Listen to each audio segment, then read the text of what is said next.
must take this hurricane seriously. Early this morning, the Cabinet reviewed our plans to manage the threat of the hurricane, and the caucus of Parliament was also briefed on our state of readiness and the provisions for emergency response. In this special allocation of $5 million per constituency to assist with emergency cases for food and bill CDF. After careful review of the trajectory of the storm, the likely strength and impact, the potential threats emanating, and having been notified in writing by the Minister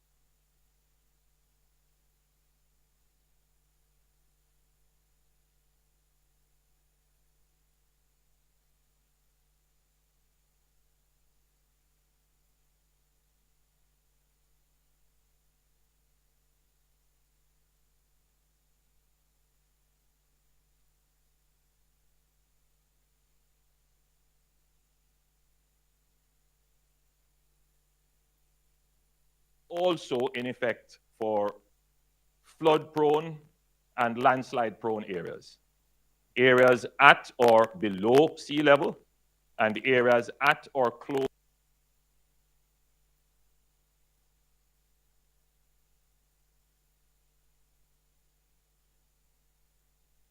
if and when they are issued.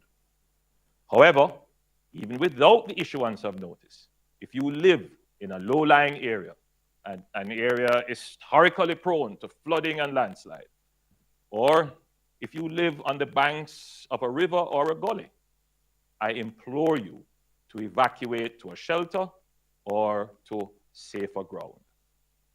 The minister with responsibility for commerce will also make an order under Section 8 of the Trade Act to prevent price gouging of essential goods during a period of disaster.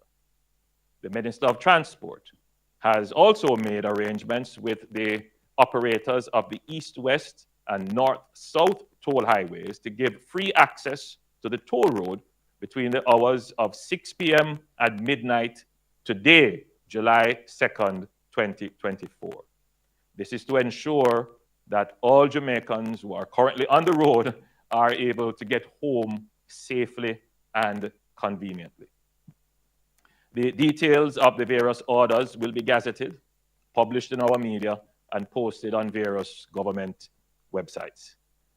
The situation, as you can imagine, is dynamic, and the government continues to monitor developments and will provide regular updates.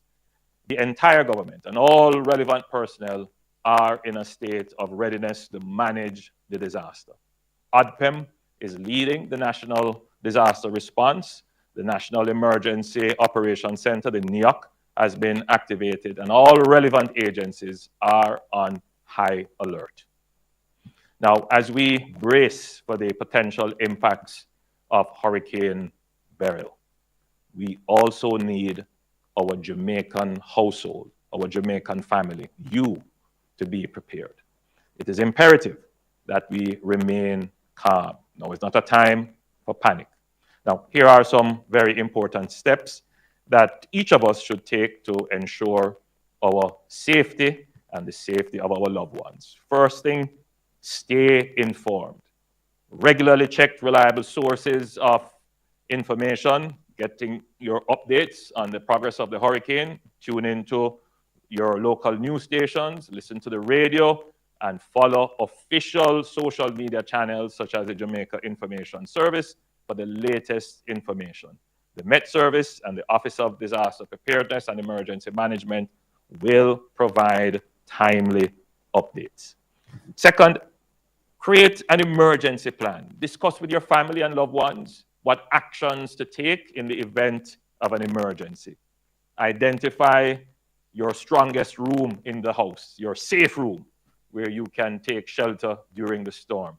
Ensure that everyone knows the location of emergency supplies, such as flashlights, batteries, and first aid kits. This can be a particularly fearful time for our children.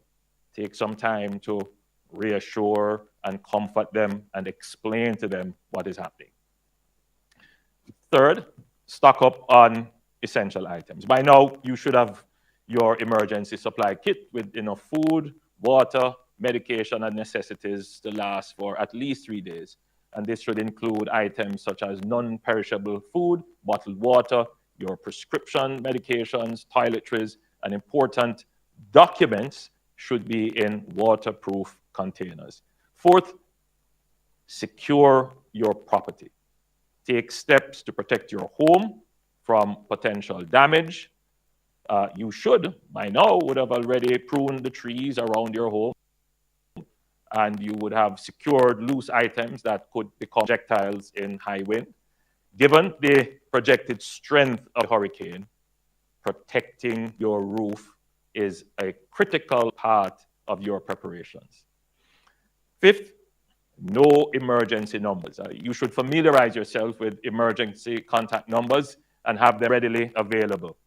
The following numbers are crucial during this time: police, fire, and ambulance, that is, of course, 119, weather updates, 116, ODPEM, 876-906-9674, the Jamaica Red Cross, 876-984-7860, and, of course, the JPS, 1-888-225-5577. That is 1-888, call JPS. Now, during the passage of the hurricane, there may be loss of electricity and water. The emergency services will seek to restore power and water as quickly as possible. However, citizens should not seek to remove down poles or power lines or disturb water mains. Please use the emergency numbers given to report damage to public utilities and do not take unnecessary risks.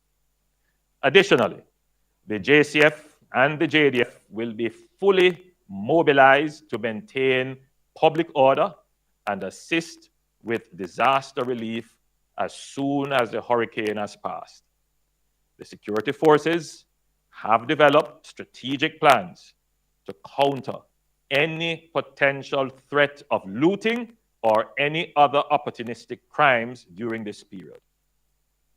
Hurricane Beryl is the earliest Category 5 hurricane on record. It highlights the growing impact of climate change on global weather patterns, particularly on small island developing states like Jamaica. While our carbon emissions are minuscule, our region bears the brunt of the impacts of climate change. The hurricane further highlights the urgent need for global climate action and targeted support to enhance resilience against the escalating dangers of climate change. Your government understands that we live in a time of overlapping crises and unpredictable external shocks not of our making. This means that as a government, as a people, we must be resilient. We must build the capacity to absorb shocks and recover quickly.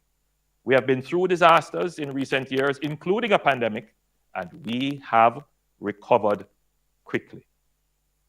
We have been mainstreaming climate resilience in all our plans and programs, including the design and construction of our new infrastructure, our fiscal arrangements, and in our national security planning. We continue to build our reserves to ensure protection against both low and high frequency events. By any measure, as a country, we are more prepared than at any time in our history to handle these shocks. Nevertheless, we know that it will bring difficult times during the impact and during the recovery.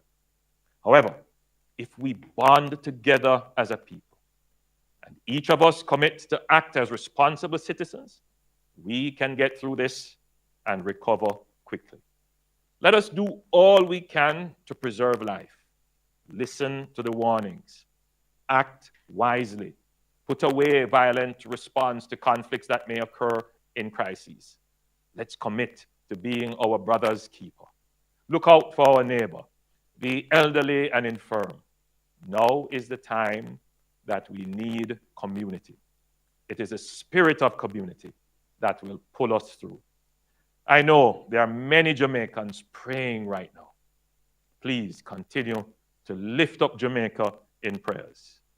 With the blessing of God and the vessel of preparation we have made, we will safely ride out this storm. May God bless us all and keep us safe. God bless Jamaica.